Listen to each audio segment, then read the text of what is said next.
근데 우리가 언제나 제가 말씀을 드리는데 우리가 북한을 보면 조심해야 될 게요. 영상에 나오는 것을 그대로 믿으시면 안 됩니다. 뭐냐면 이 최현함도 지금 진수하는 모습을 보고 있으면은요. 장비나 이런 것들이 완벽하게 잡혀 있지 않은 상태입니다. 심지어는 자력항해 능력도 없어 보입니다. 무슨 말인가 하니 추진체계 엔진이 완전히 탑재되지 않은 모습으로 보여요. 해군력과 공군력은요 하루아침에 극복될 수 있는 것이 아니에요. 근데 북한은 그런 것들을 보여주면서 우리를 자꾸 지금 압박을 하는 겁니다. 네네. 그래서 이런 부분에서 우리가 경계할 거는 경계하되 북한의 그런 의도에 너무 과도하게 넘어가진 않아야 된다. 이 말씀은 누차드리고 싶습니다. 실시간 재난안전정보방송 재난안전 119 안보 토크 시간입니다. 오늘은 두 번째 대통령 임기 100일이 막 지난 트럼프 2기 외교안보 정책과 관련해 이야기 나눠보겠습니다. 이 자리에 국내 최고의 군사 전문가시죠? 예, 양욱 아산정책연구원 연구위원 나오셨습니다. 어서 오십시오. 네, 안녕하십니까. 네. 예. 뉴욕타임스 기사로 오늘 화두를 던져볼까요? 예. 이 취임 100일을 맞아서 주요 대학 법학자 35명을 인터뷰를 했어요. 그런데 평가가 아주 냉혹합니다. 이 정치 성향이나 소속 대학 가리지 않고 무법 대통령이다. 트럼프를 지칭하는 거죠. 예. 이 먼저 관련 영상을 한번 보실까요? 예. Make America Great Again.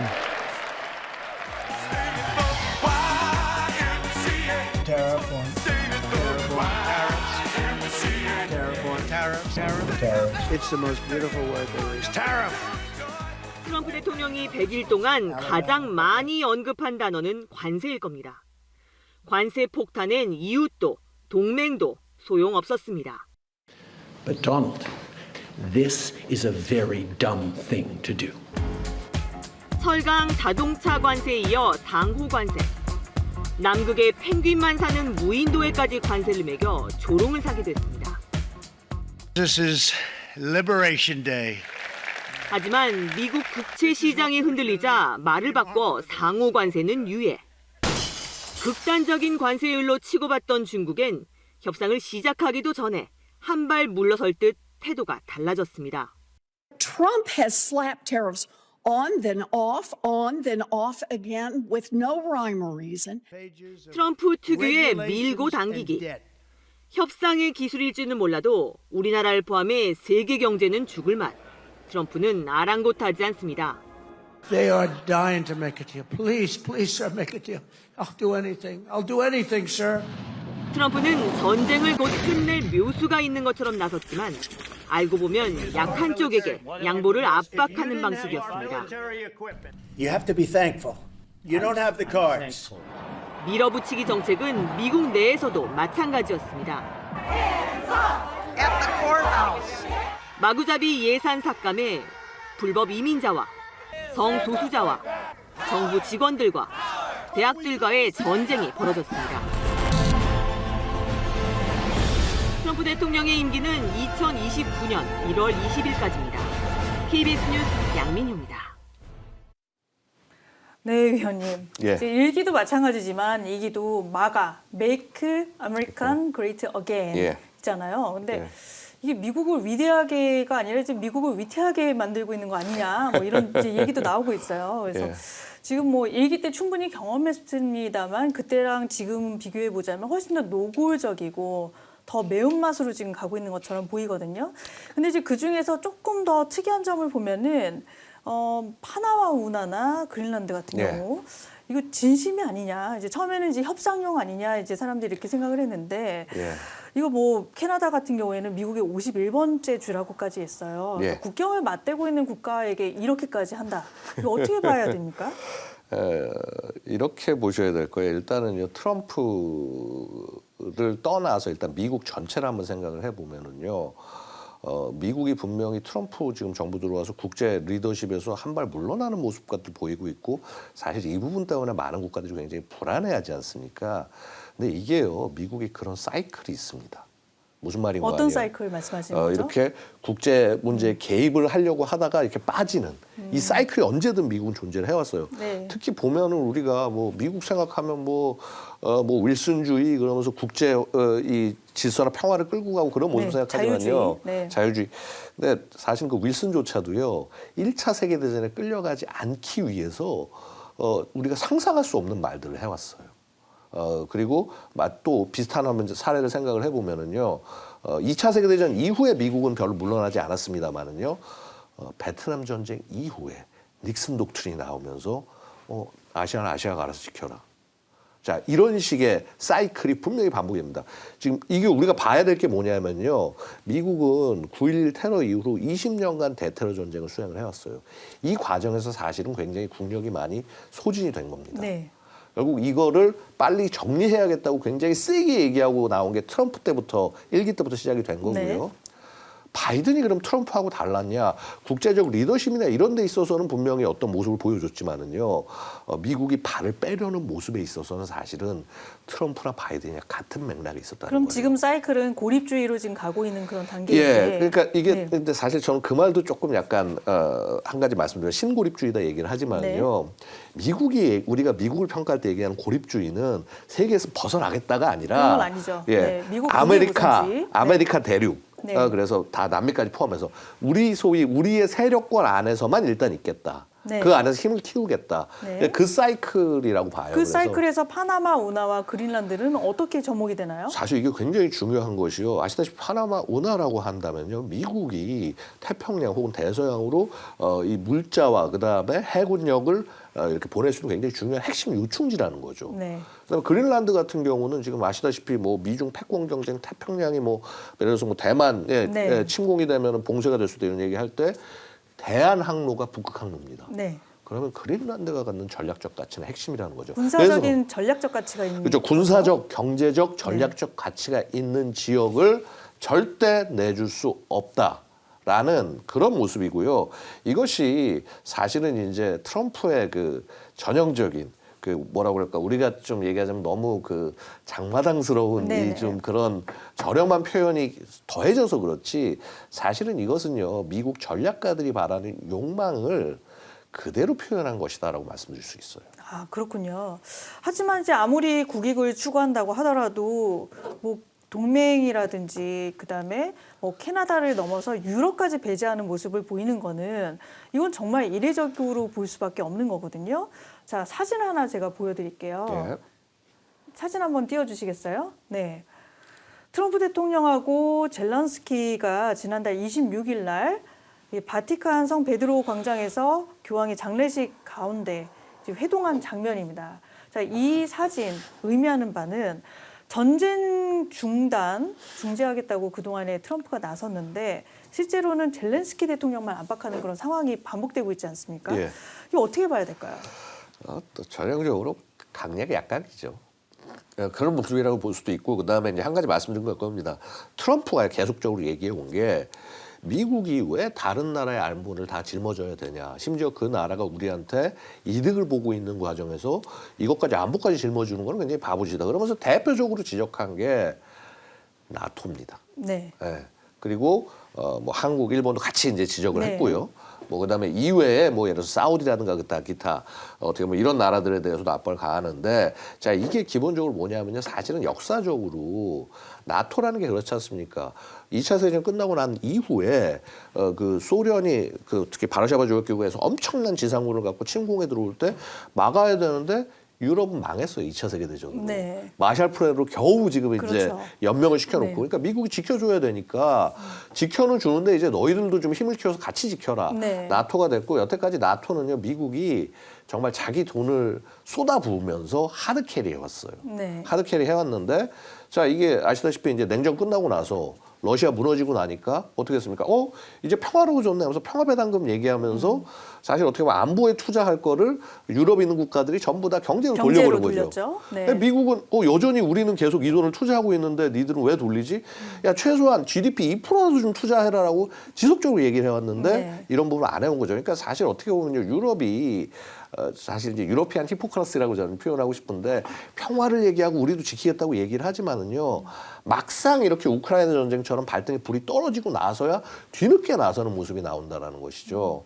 그래서 분명히 이 트럼프의 태도나 이런 것들은 굉장히 강압적이고 그다음에 동맹에게 할 수 없는 그런 굉장히 너무 심한 발언이긴 한데 어찌 보면 유럽 스스로가 자기 자신을 이렇게 도우려는 자세가 좀 부족했다. 그리고 이제 그것을 뒤늦게 깨닫고 대응하는 그런 모습이라고 볼 수 있고요. 사실 그런 맥락에서 특히 우크라이나 전쟁은 트럼프에게는 머니핏, 그러니까 결국 돈을 계속 쏟아부으면서 아무 성과가 나오지 않는 그런 걸로밖에 보이지 않는 것이죠. 그러면 위원님 말씀대로라면 유럽 네이토 쪽에 이런 너희들도 방위비를 더 내야 된다, 분담을 더 해야 된다 이렇게 얘기하면 되는데 왜 젤렌스키 대통령만 압박하는 그런 모습을 보이고 있는 건가요? 그러니까 이거는 이제 이렇게 보셔야 돼요. 뭐냐면 기본적으로는요. 아마도 제가 볼 때는 기본적으로 미국과 러시아 간에 어떤 베이스라인은 있어 보입니다. 네. 그러니까 아마 러시아가 강력히 얘기한 거는 우린 쿠르스크 탈환할 때까지는 절대로 정전 나설 수 없다라는 것일 거고 미국 입장에서는 어쨌거나 하여튼 이 부분은 빨리 해야 되는 부분이기 때문에 지금 어떻게 보면 얼마 전에도 러시아가 승전 표현하고 북한한테 감사까지 하면서 네. 이렇게 쿠르스크 전선이 정리된 모습 보여줬지 않습니까? 네. 사실은요. 지금 러시아가 계속 전쟁을 계속하는 듯한 모습을 보이긴 하지만은 사실 더 양쪽 다 지금 그렇죠. 러시아도 전쟁을 끝내고 싶은 거 아닙니까? 공세 종말점에 네. 달아났어요. 다 네. 군사력적으로도 그렇고 경제력적으로도 그렇고 그래서 사실은 저는 아마 승전 이번에 이제 그 전승 행사 이후에 러시아 전승 행사 이후에 아마 휴전으로 갈 가능성이 상당히 높지 않나 이렇게 평가를 합니다. 그러면 이제 휴전 과정에서 가장 중요한 거는 결국 이제 우리 한국 전쟁 종식 때 고지전이 막 활발하게 벌어졌던 것처럼 영토를 어떻게 정리하느냐라는 부분이 남은 거예요. 예. 그럼 우크라이나가 크림반도를 포기를 하겠습니까? 자, 이게 결국은 핵심 문제인데 말씀하신 굉장히 지적이 타당하신데 사실 크림반도뿐만 아니라 우크라이나 입장은 그렇죠. 이제 기존에 돈바스 지역도 뺏긴 지역, 그래서 국토 전체 20%가 뺏겨버렸는데 네. 이것까지도 우리는 찾아와야겠다라는 게 얘기인 거고 이게 어떤 생각이 나냐면 마치요 우리 6.25 전쟁이 네네. 이제 우리가 그 뭐라 그럴까요 휴전 협정이 시작이 될 때 우리 정부는 박차고 나갔지 않습니까? 네네. 우리는 북진 통일할 때까지 할 수 없다. 그러니까 사실은 약간 그런 것과 비슷한 입장이라고 볼 수 있고요. 차이점은 뭐냐 하면은 우크라이나에게 레버리지가 이제 전혀 없게 됐다라는 것. 특히나 미국 국내 정치에서도 지원을 받기 되게 어려운 상황이 되었다. 우리 같은 경우는 6.25 당시에 사실 어떻게 보면 프리덤 파이터다. 민주 전선에서 제일 앞쪽에 싸우는 전사다. 그런 것들을 미 의회에 각인시키면서 이런 한미 동맹을 끌어냈는데 우크라이나 같은 경우는 아마 미국이 동맹으로 갈 가능성은 지극히 낮아 보입니다. 그렇다면 그럼 종전이 끝났는데 다시 이렇게 침공을 받으면 안 되잖아요. 맞습니다. 결국은 평화 보장이 관건이 될 텐데 결국 이거 그렇죠. 어떻게 보장을 할 수 있을까요? 결국 평화 보장은 네. 이런 부분이 될 것 같아요. 뭐 여러 가지 안들이 나오고 있습니다만은 미국은 가급적이면 자기들이 직접 그거를 보직을 쓰려고 하지 않을 거고요. 네네. 아마도 유럽이라든가 기타 여러 가지 국가들이 조금 더 적극적으로 얽힐 수 있게 할 텐데 자 문제는 나토 가입 어렵습니다. 지극히 어렵습니다. 아마 우크라이나 들어온다고 그러면은 지금 기존 회원국제에 반대할 나라들이 엄청나게 많고 결국 이런 삼각 관계들 속에서 미국과 나토와 우크라이나 이 관계 속에서 지금 굉장히 좋지 않은 관계인데 네. 최적의 적점을 찾아내야 될 거다. 아마 되려요. 이런 부분에서 우크라이나가 굉장히 강하게 얘기하는 부분들이 있기 때문에 트럼프가 그 젤렌스키에게 굉장히 강압하는 듯한 모습으로 그렇죠. 광물협정 때도 그렇고요. 예, 반복이 네. 될 수밖에 없지 않겠냐. 아마도 제일 쉬운 우크라이나에게 쉬운 방법은요. 광물협정처럼 네. 미국에게 상당한 이권을 내주면서 그렇죠. 네. 차라리 그 우산 안에 안보 우산 안에 들어가는 방법이 아마도 제일 마지막 우크라이나가 선택할 수 있는 선택지. 가장 마지막 선택지가 그렇죠. 아닌가 생각이 듭니다. 네. 예. 이제 우리나라 얘기도 한번 좀 돌아볼게요. 예. 사실 우리나라도 지금 간단치 않은 외교 안보 현안에 둘러싸여 있어서 전 세계에 트럼프가 관세 폭탄을 던졌거든요. 그리고 이제 중국과 본격적인 관세 전쟁을 하고 있어요. 근데 이제 아까 엘리자베스 워런 상원의원이 얘기했듯이 계속 관세 관련해서 말이 이랬다 저랬다 바뀌고 있어서 사실 이게 최종 종착지가 어디로 갈지는 저도 잘 모르겠습니다. 그런데 이 대선 전, 특히 우리나라 같은 경우에는 대선 전 미국이 관세 협정을 마무리하자 강하게 요구를 하고 있는 상황이거든요. 예. 사실상 불가능하잖아요. 어떻게 보십니까? 이거 말려들면 안 돼요. 네. 이거는 어쨌거나 최대한 좀 미뤄야 됐다. 왜냐하면은요, 지금 여기 지금 아직까지도 타결된 국가들이 별로 없습니다. 일본이 좀 먼저 그렇죠. 시작을 먼저 시작을 했지만, 했는데 아직 안 되고 아직 있죠. 안 되고 있죠. 우리가 일본보다 앞서 나가거나 해서는 저는 안 될 거라고 생각해요. 일본 상황을 지켜보면서 대응을 해도 늦지 않다라는 맞습니다. 말씀이죠. 예, 왜냐하면 기본적으로 미국이 가장 필요로 하는 특히 인태 전략에서 중국을 견제하는 데 있어서 가장 필요로 하는 그다음에 스스로 나서고 있는 파트너가 일본인데 이들 간의 결론이 어떻게 나는지가 미국의 향후 전략 구도에 굉장히 중요한 역할이 되는 것이고요. 그것보다 우리가 불리한 조건으로 타결되면 안 되기 때문에 그 미일 간의 협상을 지켜보면서 그 결과에 따라 대응해도 늦지는 않다. 다만 지금 우리가 많이 문제가 되고 있는 방위 분담금 증액이라든가 아니면 주한미군 감축이라든가 여기에 자꾸 우리가 돈에 집착하지 말고 그 뒤에 숨겨진 미국의 속내가 무엇인지 이것을 파악하면서 미리 준비해 나가는 것은 굉장히 중요하다고 말씀드릴 수 있어요. 어떻게 준비를 하는 게 맞다고 보시나요? 자, 이게요. 자꾸 우리는 지금 네. 미국이 지금 돈을 더 뜯어내려고 한다. 막 우리한테 한다고 얘기를 하지만은요. 기본적으로 핵심은 뭐냐면 미국은 이 안에서 전략적으로 유리한 구도를 특히나 중국 견제에서 유리한 구도를 만들겠다라는 것이고 결국 한국에게 너희가 거기에 참여할 의향이 있느냐를 물어보는 것이다. 만약에 그럴 의향이 없다라고 한다면은 주한미군의 주둔부터 시작해서 뭐 여러 가지 문제에 있어서 한국의 부담은 더 늘어날 수밖에 없다라는 것이죠. 그래서 결국 이런 부분에 있어서 우리가 그렇다고 미국과 100% 미국의 의향만 따라갈 수는 없는 부분이 분명히 존재합니다. 그럼요. 네. 그러면은 이 안에서 줄타기를 한다는 것이 아니라 만약에 미국과의 동맹을 계속 유지하는 선택을 한다고 하더라도 굉장히 다양한 스펙트럼이 가능하다는 거예요. 그 다양한 스펙트럼이 가능할 수 있게 군사력, 경제력 여러 가지 것들이 준비가 돼야 이 중에 선택지 중에 하나를 딱 선택해서 자 이게 서로 의향이 맞는지 전략적 방향성이 맞는지 이득이 맞는지가 결정이 되면은 의외로 풀릴 수 있는 문제들이거든요.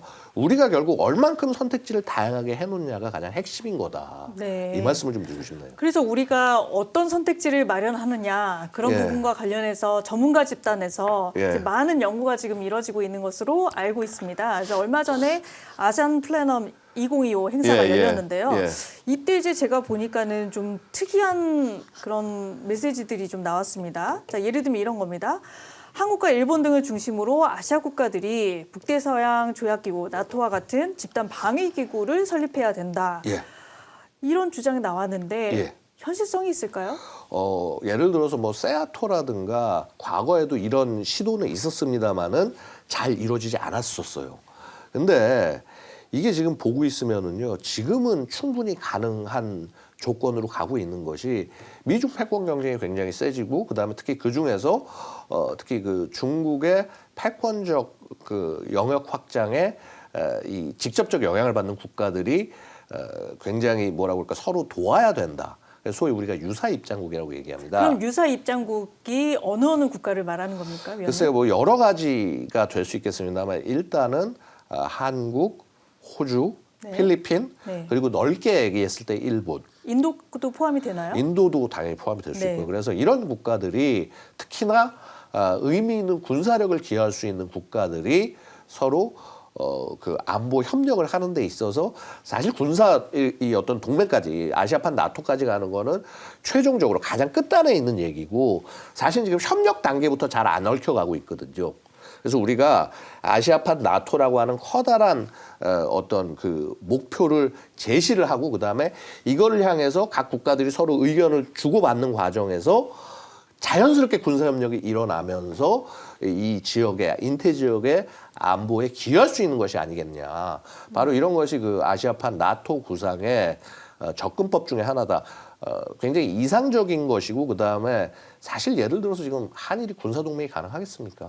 지금 쉽지가 않은데다가 당연히 네. 그렇죠. 아니 일단은 영토를 가지고 지금 네. 저쪽이 시비를 걸고 있는데 이런 상대에서 군사 동맹은 불가능하죠. 네네. 근데 하지만은 이런 굉장히 더 큰 위협과 안보 위협 속에서 서로 협력하는 부분을 가기 위해서는 바로 이러한 최소한의 어떤 목표나 이런 것들을 세우고 같이 서로 계속 토의하고 뭐를 해결할지 바라보는 과정에서 실질적으로 의미 있는 협력이 나갈 수 있다. 라는 겁니다. 어떻게 보면 트럼프가 굉장히 말을 세게 하면서 이렇게 자신이 원하는 방향으로 끌고 가듯이 마찬가지로 아시아 나토도 우리가 굉장히 좀 지금으로서는 현실적이지 않아 보이는 목표라고 할지라도 이것을 이상으로서 세워놓고 모으다 보면 우리가 원하는 성과를 얻어낼 수 있지 않냐라는 그런 접근이 되겠습니다. 그러니까 위원님 말씀 들어보니까 제가 예전에 국방부 출입할 때 아시아, 남아시아 국가들이 상그릴라 회의를 1년에 맞습니다. 한 번씩 예. 개최를 했었거든요.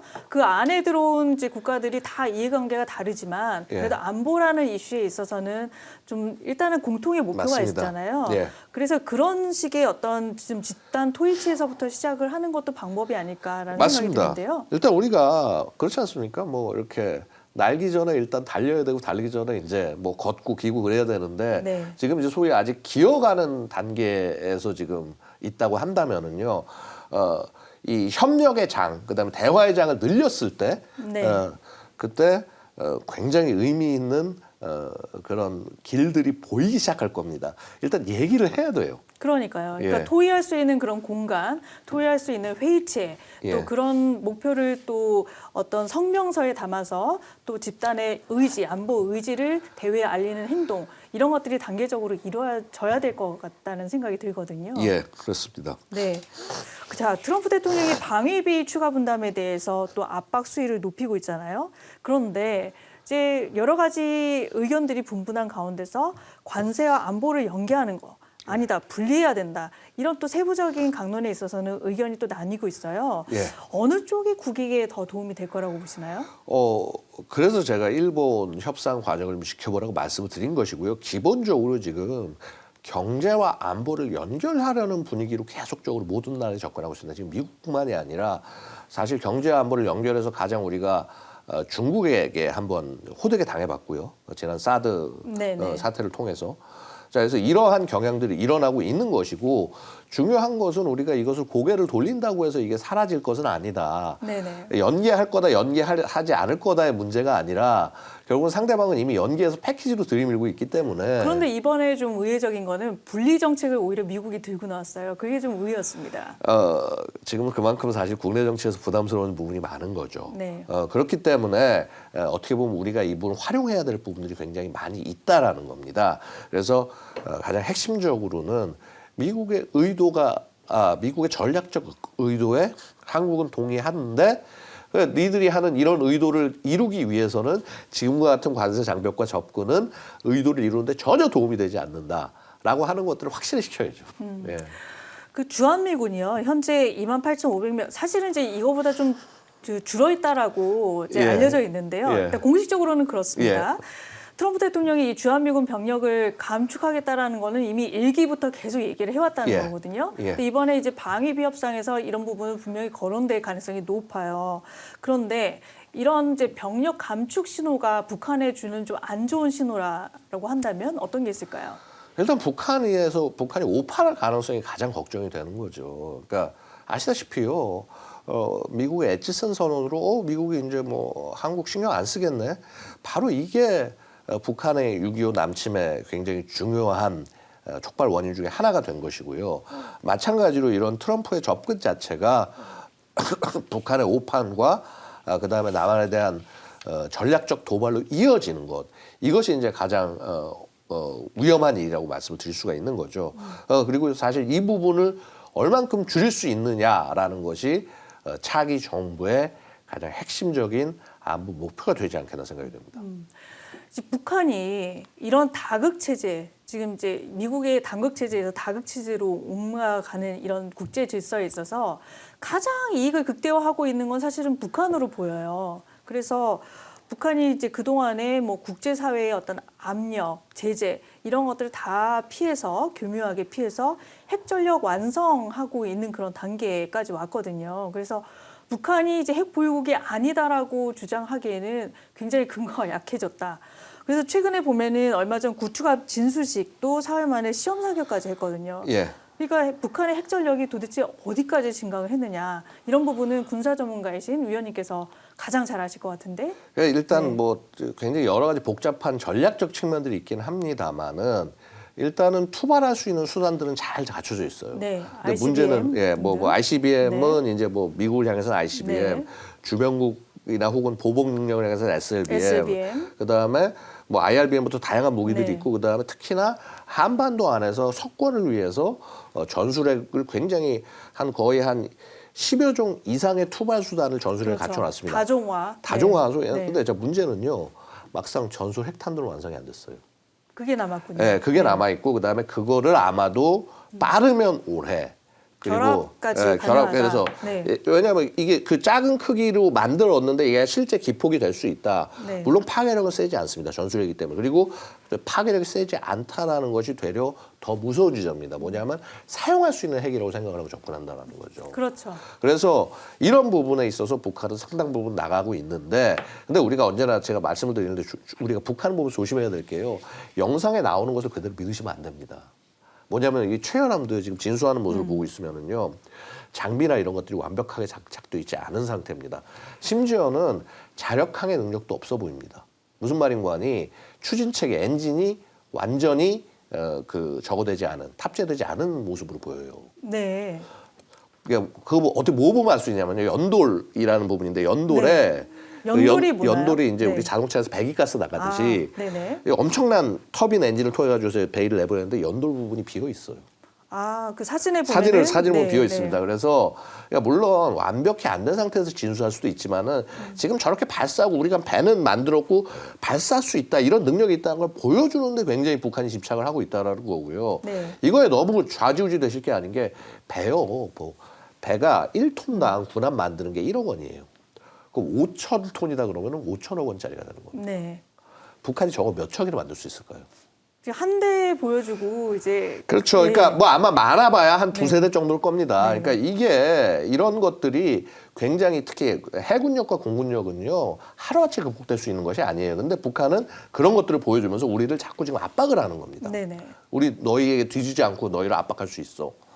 그래서 이런 부분에서 우리가 경계할 거는 경계하되 북한의 그런 의도에 너무 과도하게 넘어가진 않아야 된다. 이 말씀은 누차드리고 싶습니다. 네.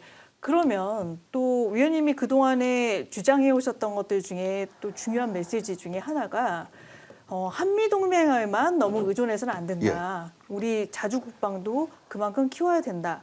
이제 북한이 저렇게 전력을 증강시키는 차원에서 우리 자주 국방 그럼 어느 수준까지 높여야 될까요? 자, 일단은요, 이런 부분이 있습니다. 우리 한미동맹 당연히 중요하고요. 제가 중요하지 않아서 자주국방을 말씀드리는 것이 아니라, 근데 문제는 뭐냐면 미국은 현상 유지가 중요하다는 거죠. 그러다 보면 북한이 뭔가 나쁜 짓을 하고 뭘 했을 때 우리가 독자적으로 보복을 한다거나 압박을 가하는 데 있어서 미국은 반대만 한다는 겁니다. 이 부분을 해결하기 위해서 우리가 지금 삼축체계라는 걸 구상을 하면서 뭐 예를 들어서 이제 북한이 미사일 발사 징후 있을 때는 선제적으로 제압하고 뭐 날아오면 막 방어하고 그다음에 피격을 당했을 때는 보복을 하고 이런 얘기를 하는데 특히나 전략적 보복 능력을 굉장히 높여놓은 상태에서 네. 그렇게 해서 북한한테 이런 행동을 하게 되면 우리가 핵이 없어도 너희 지도부 정도는 충분하게 제압을 할 수 있다.